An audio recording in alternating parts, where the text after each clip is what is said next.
Hello everyone, AMI में आपका स्वागत है बच्चों। आज का ये वीडियो हमारी हिंदी के सीरीज़ का 8वां वीडियो है, जिसमें हम लोग हिंदी का वीवीआई सब्जेक्टिव क्वेश्चन को करेंगे। इसके पहले हमने 7 वीडियो और अपलोड किया था, जिसमें हम लोग टोटल 70 सब्जेक्टिव क्वेश्चन को कर चुके हैं। नहीं देखे हैं तो पिछला वीडियो जाकर जरूर देख लीजिएगा, लिंक आपको नीचे डिस्क्रिप्शन में मिल जाएगा। टोटल हम लोग 100 वीवीआई सब्जेक्टिव क्वेश्चन करेंगे और इस 100 क्वेश्चन को करने के बाद आपका बोर्ड एग्जाम में एक भी क्वेश्चन बाहर से नहीं आएगा। आपको टोटल जितना बनाना है वो आप करके आएंगे, ठीक है। वही सब क्वेश्चन हम लोग कर रहे हैं जो आपका एग्जाम में बार बार पूछा जा रहा है। तो वीडियो काफ़ी ज़्यादा इंपॉर्टेंट होने वाला है, वीडियो को ध्यान से पूरा जरूर देखिएगा। इसका पीडीएफ आपको बिल्कुल फ्री में हमारे टेलीग्राम चैनल अनुराग मैथ्स इंस्टीट्यूट पे मिल जाएगा, वहाँ जाके आप लोग डाउनलोड कर सकते हैं, ठीक है। तो समय बर्बाद नहीं करते हुए चलते हैं सीधे प्रश्न पर। आज का पहला क्वेश्चन देखिए, टोटल हम लोग 70 क्वेश्चन तो बोले आपको पहले कर चुके थे। तो 71 नंबर क्वेश्चन से है, बेटे के आंसू कब आते हैं और क्यों। 2012 में पूछा है, 15 में, 18 में और फिर 22 में। बेटे के आंख में आंसू कब आते हैं और क्यों आते हैं, दोनों कारण बताना है। देखिए, तो बेटे के आंख में आंसू जब वो अंगों सीखने का प्रयास करता है, बार बार असफल हो जाता है, तभी आते हैं। देखिए पढ़ते हैं एक बार। कवित्री अनामिका ने क ख ग घ सीखने के क्रम में बच्चे के संघर्ष करते बेटे की कहानी कही है। अनामिका क्या चीज़ का कहानी बता रही है? क ख ग घ सीखने के क्रम में बच्चा जो संघर्ष करता है उसी का कहानी। क से घ तक बच्चा आसानी से सीख जाता है। क से घ तक सीखने में कहीं भी समस्या नहीं आता है, लेकिन अंगों सीखने में वह फंस जाता है। सीखने के क्रम में बच्चा लगातार प्रयास करता रहता है और इस प्रयास में वह असफल भी होता है। असफल होने पर निराश होता है और निराश होने के कारण उसके आँख में आंसू आ जाते हैं, ठीक है। क्या क्या कहानी हुआ? क से घ तक बच्चा सीखने का क्रम में बताया है कि कैसे कैसे सीखता है, कैसे संघर्ष करता है बच्चा सीखने में। क से घ तक तो आराम से सीख जाता है, लेकिन अंगों सीखने में थोड़ा दिक्कत होता है। और उसके बाद बताया गया है कि सीखने के क्रम में बच्चा लगातार प्रयास करता रहता है। इस प्रयास में असफल होता है तो वो निराश हो जाता है। निराश होने के कारण आंखों में आंसू आ जाते हैं, ठीक है। पहला क्वेश्चन आसानी था, बस थोड़ा सा लिखने का कला होना चाहिए आप में। अगला क्वेश्चन है, कवि जीवनानंद दास अगले जीवन में क्या क्या बनने की संभावना व्यक्त करते हैं और क्यों।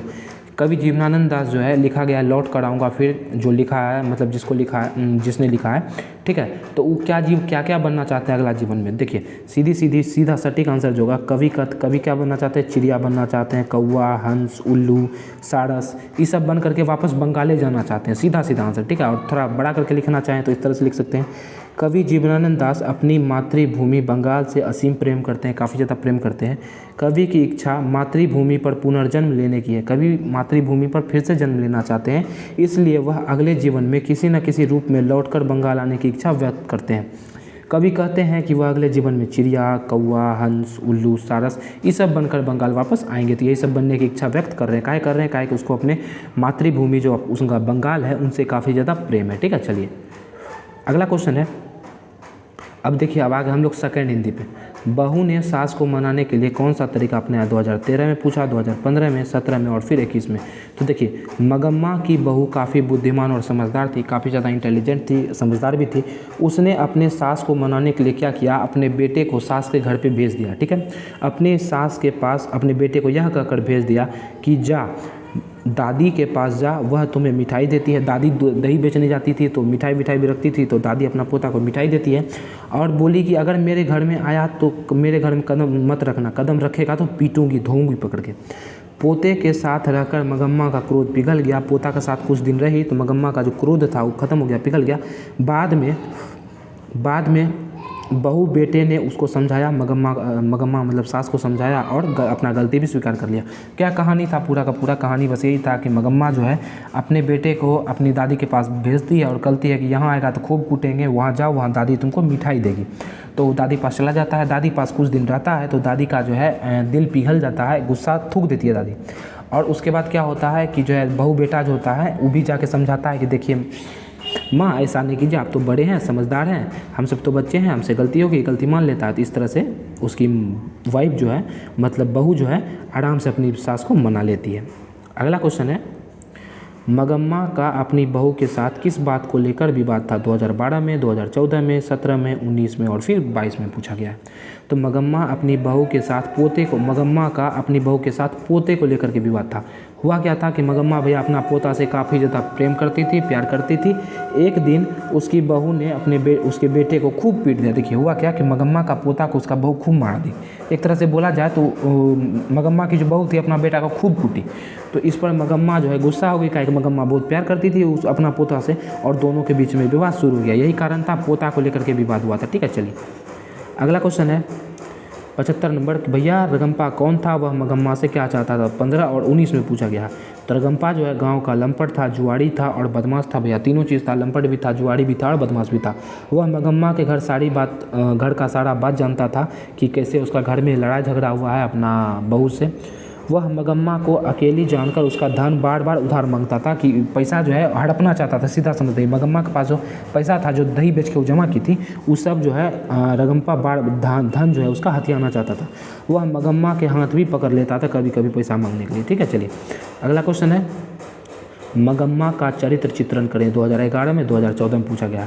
मगम्मा गांव की सीधी सादी नारी का प्रतिनिधित्व करती है। भैया सीधी सीधा नारी थी, वह परिश्रमी थी, मेहनती भी थी। दही बेचने जाती थी तो मेहनती भी होगी, बेचने जाती थी। ठीक है, वह अपमान और कष्ट सहकर भी प्रतिष्ठा से रहना जानती थी। पति के नहीं रहने के बाद भी वह परिवार का भरण पोषण काफ़ी अच्छे से कर रही थी, कहीं भी परिवार में कोई समस्या नहीं आ रही थी।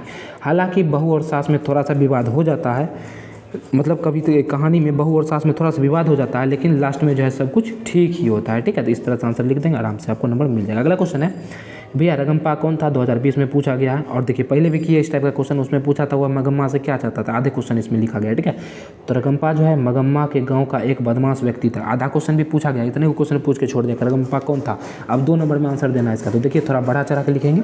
रगम्पा जो है मगम्मा के गाँव का बदमाश था, व्यक्ति था। वह बड़ा शौकीन किस्म का था। ठीक है, वह कभी कभी जुआ भी खेलता था, कभी कभी क्या ज़्यादातर जुए खेलता था। रगम्पा हमेशा मगम्मा के पीछे पड़ा रहता था और वह कर्ज की मांग करता था। हमेशा मगम्मा से धन जो है उसका उससे लेना चाहता था। ठीक है, तो इस तरह से इसका आंसर लिखेंगे।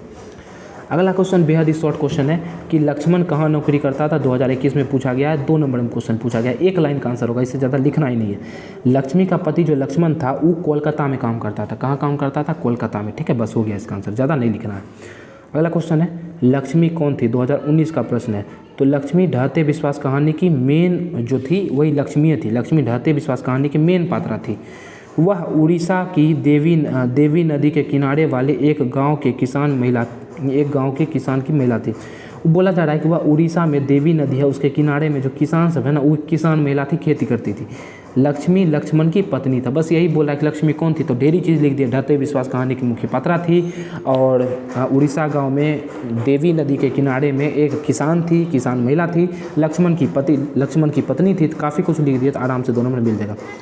लास्ट क्वेश्चन है कि लक्ष्मी की पारिवारिक स्थिति का वर्णन करें कि लक्ष्मी का परिवार का स्थिति कैसा था। 2013 और 2016 में पूछा गया। तो लक्ष्मी का परिवार काफ़ी गरीब था, काफ़ी मतलब दयनीय स्थिति थी उसकी। उसका पति कोलकाता में काम करता था, जैसा कि पता है आपको।